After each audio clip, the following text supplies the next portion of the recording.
თელავის რაიონის სოფელ აკურაში ყოფილი პარლამენტარი ნოდარ მოდებაძე მოკლეს.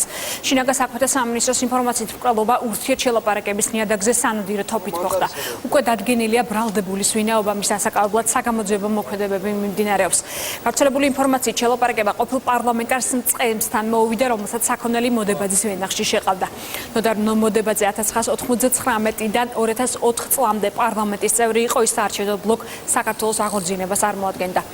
მოდებაძე აკურის ღვინის ქარხნის ერთ-ერთი მფლობელი იყო, მისთვის ქონების ჩამორთმევის საქმეზე მთავარმა პროკურატურამ შინაგან საქმეთა ყოფილ მინისტრს ვანო მერაბიშვილს და ყოფილ გენერალურ პროკურორს ზურაბ ადეიშვილს 2015 წელს ბრალი წაუყენა.